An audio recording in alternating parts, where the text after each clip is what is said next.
రెండో రోజు బీఆర్ఎస్ ఎమ్మెల్యేలతో సమావేశాన్ని నిర్వహిస్తున్నారు. ఎర్రవెల్లి ఫామ్ హౌస్ కి మేడ్చల్ ఎమ్మెల్యే మల్లారెడ్డి, మల్కాజ్గిరి ఎమ్మెల్యే మర్రి రాజశేఖర్ రెడ్డి, ఉప్పల్ ఎమ్మెల్యే బండారు లక్ష్మారెడ్డి చేరుకున్నారు. పార్టీ మారవద్దని కేసీఆర్ ఎమ్మెల్యేలను బుజ్జగిస్తున్నారు.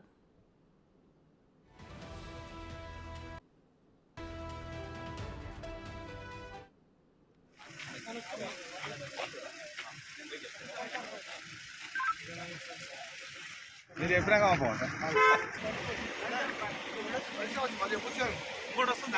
నంబర్ చెప్పి ఆన్సర్ రైట్ తీతామే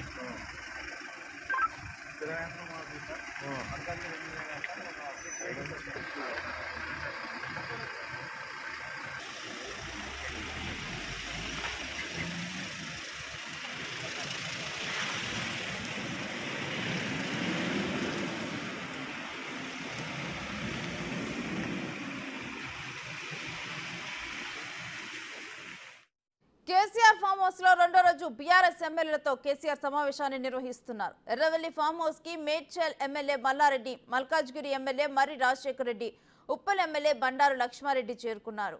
అయితే పార్టీ మారొద్దని చెప్పి కేసీఆర్ ఎమ్మెల్యేలను బుజ్జగిస్తున్నారు.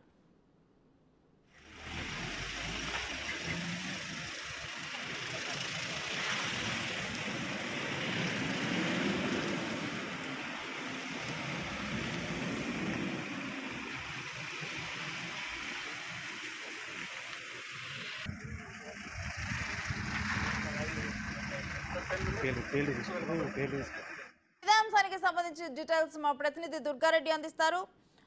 దుర్గారెడ్డి, బీఆర్ఎస్ అధినేత కేసీఆర్ ఎమ్మెల్యేలతో సమావేశం ముగిసిందా? డీటెయిల్స్ ఏంటి?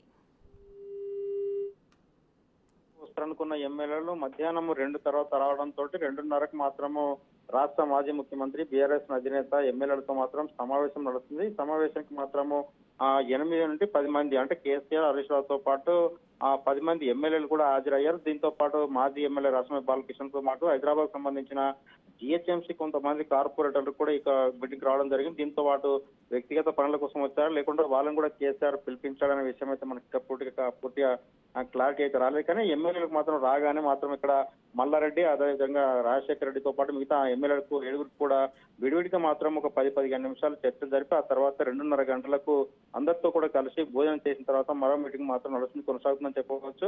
ఇక నిన్న గ్రేటర్ కి సంబంధించిన 9 మంది ఎమ్మెల్యేలతో పాటు ఈ రోజు మాత్రం అటెండ్ అయిన 8 మంది, మొత్తం 22 నుంచి 25 మంది ఎమ్మెల్యేలు మాత్రం వచ్చారు. ఇంకా మాత్రం మరి కాసేపట్లో ఇంకో 2-3 ఎమ్మెల్యేలు వస్తారని చెప్తున్నారు. ఈ రోజు మాత్రం రాష్ట్ర ముఖ్యమంత్రి కేసీఆర్ స్వయంగా 22 మంది జిల్లాలకు సంబంధించిన ఎమ్మెల్యేలకు కూడా రావాలని చెప్పి పిలిపించడం జరిగింది. దీంతో పాటు పటంచెరు నియోజకవర్గం చూస్తే గూడెం మైపాలరెడ్డి అనే ఈడీ కేసుల విషయంలో మాత్రం ఢిల్లీకి వెళ్ళి ఇంకా రాలేదు, మాత్రం ఆయన వచ్చి కలుస్తానని చెప్పడం జరిగింది తప్ప ఇప్పటి వరకు వచ్చిన ఎమ్మెల్యేలు కూడా మరి పార్టీ మారే విషయంలో కావచ్చు, పార్టీ అధ్యక్షులు మార్పు విషయంలో కానీ మిగతా కలిసి ఉండాలి, లేకుంటే ఒక 6 మాసాలు ఎలక్షన్స్ అయిపోయిన తర్వాత ఓడిపోయాక ఓపిక పట్టాల్సిన అవసరం ఉంది. ఆ దిశగా మరో 6 మాసాలు ఓపిక పడితే మాత్రం మనకు కొంత అధికారం రావచ్చు, లేకుంటే పార్టీ జంప్ అయితే ఇక్కడికి వెళ్ళిన తర్వాత ఎమ్మెల్యే హోదా తప్ప మనకు ఉండేది ఒరిగేది ఏం లేదు. కనుక ఆ విషయంలో గెలుపుకోవడంలో సహజం అని చెప్పి కొంత దిశ నిర్దేశం చేసినట్లుగా కొంత మనకు సమాచారం వస్తుంది.